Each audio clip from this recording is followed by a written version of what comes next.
हाँ, भारतीय इतिहास का टॉपिक है आर्य समाज और स्वामी दयानंद सरस्वती। ये फर्स्ट ग्रेड में टॉपिक लगता है। आर्य समाज की स्थापना स्वामी दयानंद सरस्वती ने की थी। वे उत्तरी भारत में हिंदू धर्म में और समाज में सुधार का काम आर्य समाज ने किया था। आर्य समाज की स्थापना स्वामी दयानंद सरस्वती ने 1875 ईस्वी में बम्बई में की थी। 1875 बम्बई में आर्य समाज की स्थापना किसने की थी? स्वामी दयानंद सरस्वती ने। बाद में 1877 ईस्वी में समाज का मुख्यालय लाहौर में स्थापित किया। पहले मुंबई में, फिर बाद में लाहौर में स्थापित कर दिया, ट्रांसफर है। प्रारंभ में आर्य समाज के कुल 28 नियम थे, बाद में घटाकर 10 कर दिए गए। 10 नियम। आर्य समाज के प्रथम अध्यक्ष थे लाला मूलराज थे। तो प्रथम अध्यक्ष कौन थे? लाला मूलराज थे। दयानंद सरस्वती का जन्म 1824 ईस्वी में काठियावाड़ गुजरात में मोरबी जिले के टंकारा में एक ब्राह्मण परिवार में पिता अंबाशंकर माता यशोदाबाई के यहाँ हुआ। दयानंद सरस्वती के बचपन का मूल नाम मूलशंकर था। 24 वर्ष की आयु में मूलशंकर ने दंडी स्वामी पूर्णानंद से संन्यास की दीक्षा ली। तो इनके जो गुरु है ना, स्वामी पूर्णानंद से संन्यास की दीक्षा ली, जिन्होंने मूल शंकर को दयानंद सरस्वती नाम दिया। तो मूल शंकर को दयानंद सरस्वती नाम किसने दिया? तो दंडी स्वामी पूर्णानंद ने। बौद्धिक जिज्ञासा में वे 21 वर्ष की आयु में 21 वर्ष की आयु में घर से निकल गए और अगले 15 वर्षों तक देश के कोने कोने में घूमते रहे। तो 21 साल की उम्र में इन्होंने घर छोड़ दिया था। 1860 में मथुरा में उनकी एक अंधे स्वामी विरजानंद से भेंट हुई और वे उनसे प्रभावित होकर उनके शिष्य बन गए। तो इनके गुरु स्वामी विरजानंद हो गए। 1868 ईस्वी में दयानंद ने एकांकी संन्यास एवं आध्यात्मिक खोज का जीवन समाप्त कर दिया। 1868 ईस्वी में दयानंद ने एकांकी संन्यास एवं आध्यात्मिक खोज का जीवन समाप्त कर दिया और सक्रिय धर्म सुधारक एवं समाज सुधारक बन गए। 1873 ईस्वी में वे कलकत्ता गए और बंगाल के कुछ प्रमुख सुधारकों केशव चंद्र सेन ने ईश्वर चंद्र विद्यासागर आदि से भेंट की, मिले उनसे। 1873 में कलकत्ता में इस संपर्क का भावी कार्यक्रम के लिए लाभकारी परिणाम हुआ। ब्रह्म समाज से ही प्रभावित होकर उन्होंने वैदिक धर्म के प्रसार के लिए एक समाज संगठित करने का निर्णय लिया। केशव चंद्र सेन की सलाह से उन्होंने अपने विचारों को संस्कृत के बदले उत्तर भारत की लोकप्रिय भाषा हिंदी में व्यक्त करने का निर्णय लिया। हिंदी भाषा में केशव चंद्र सेन की सलाह से।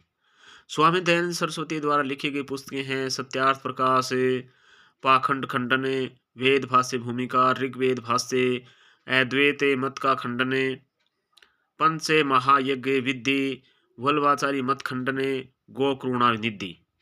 ठीक है। सत्यार्थ प्रकाश, पाखंड खंडन, वेद भाष्य भूमिका, ऋग्वेद भाष्य, अद्वैत मत की खंडने, पंच महायज्ञ विधि, वल्लभाचारी मत खंडन, गोकरुणा निधि।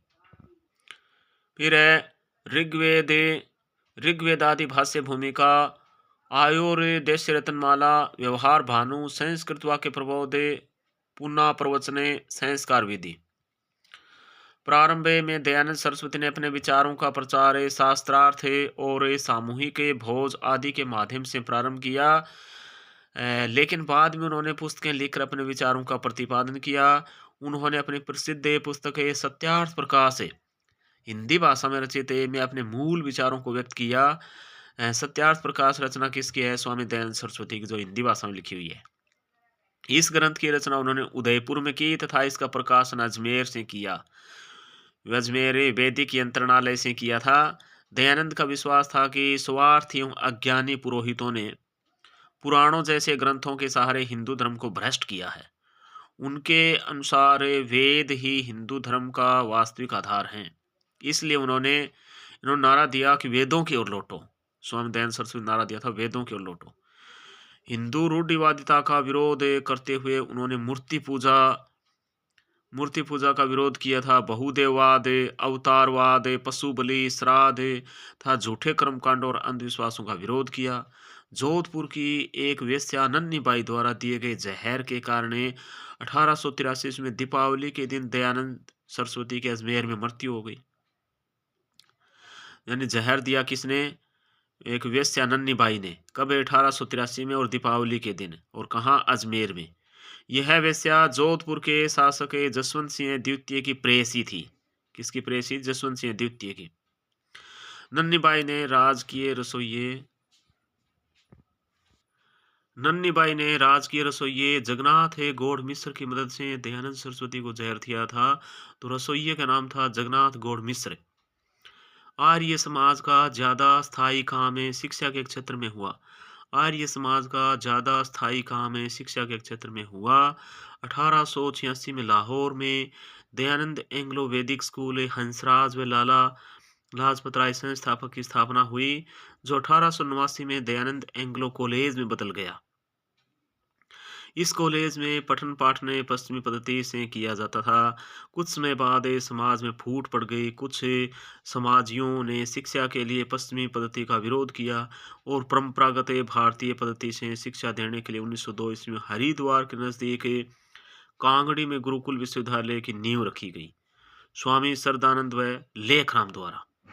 कांगड़ी में डीएवी या गुरुकुल कांगड़ी दोनों ही पद्धतियों के संस्थानों में भारतीय संस्कृति की उपलब्धियों को उजागर करने और विद्यार्थियों के मन में आत्म गौरव आत्म सम्मान भरने का प्रयास किया गया। हिंदी भाषा के विकास की दिशा में भी आर्य समाज की भूमिका उल्लेखनीय है। समाज की स्थापना के कुछ दिन बाद से ही उसके सिद्धांतों का प्रचार हिंदी भाषा में होने लगा। ठीक है।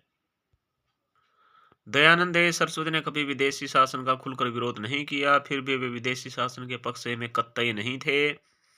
सत्यार्थ प्रकाश 1883 के प्रामाणिक संस्करण में उन्होंने लिखा, कोई कितना ही कहे परंतु स्वदेशी राज्य सर्वोपरि होता है। उन्होंने कहा कि विदेशी राज्य चाहे कितना ही अच्छा हो लेकिन वह सुखदायक नहीं हो सकता। ऐसा स्वामी दयानंद सरस्वती ने सत्यार्थ प्रकाश में लिखा है। 1883 में दयानंद को हिंदू लूथर भी कहा जाता है। 1882 में आर्य समाज ने गौ रक्षणी सभा की स्थापना की। दयानंद को हिंदू लूथर भी कहा जाता है। 1882 में आर्य समाज ने गौ रक्षणी सभा की स्थापना की थी।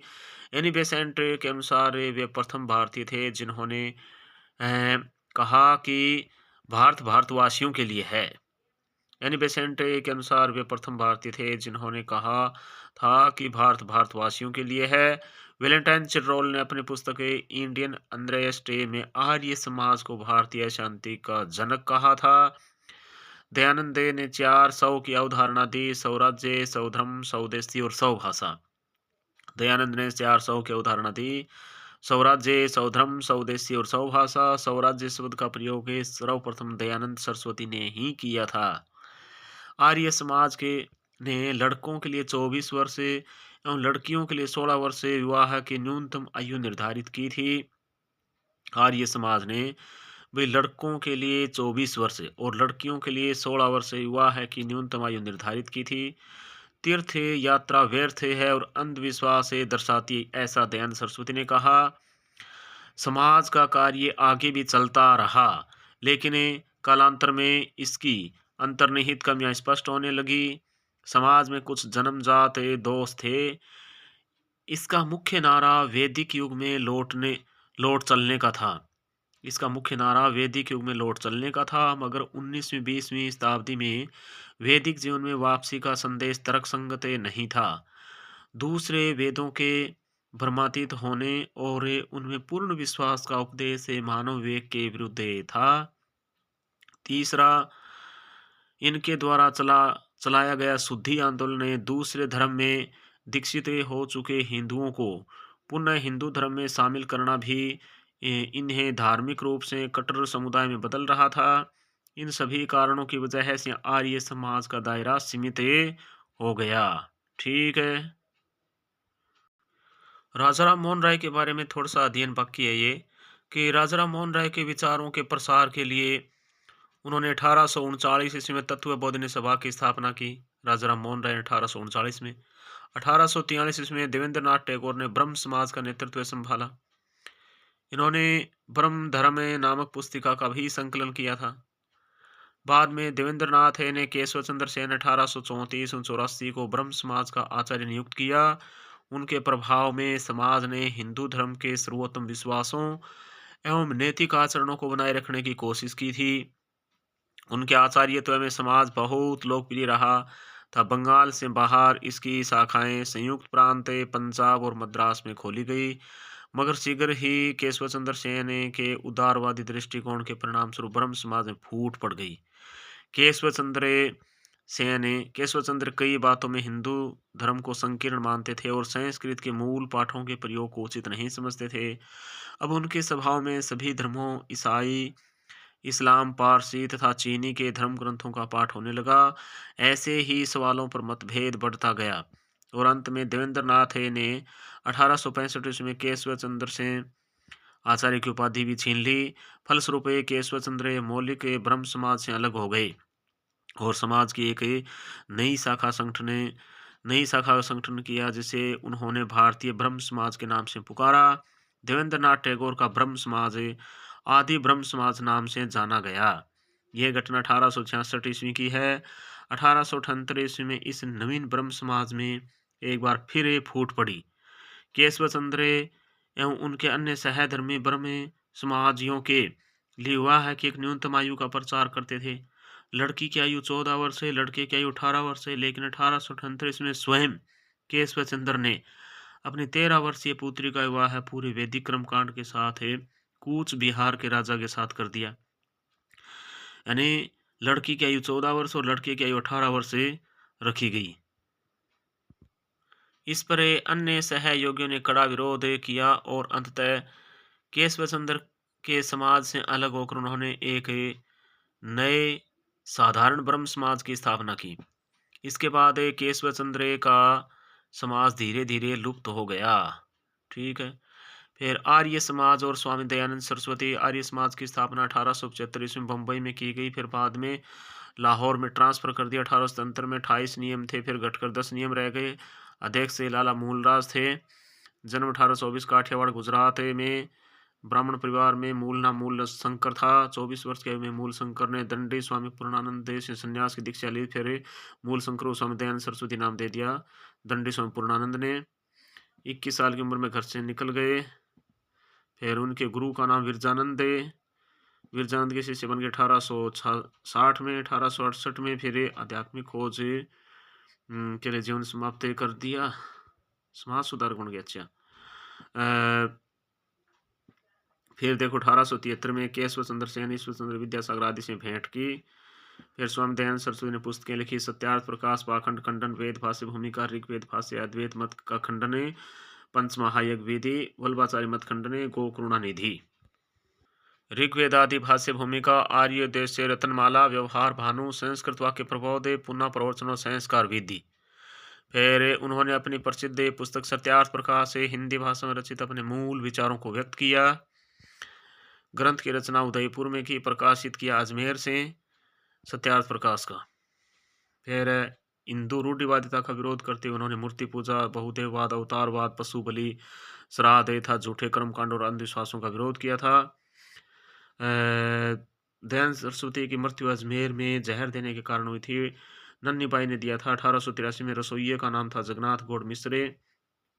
फिर दयानंद एंग्लो वैदिक स्कूल की स्थापना लाहौर में 1886 में लाला हंसराज व लाला लाजपत राय संस्थापक अच्छे स्थापना हुई।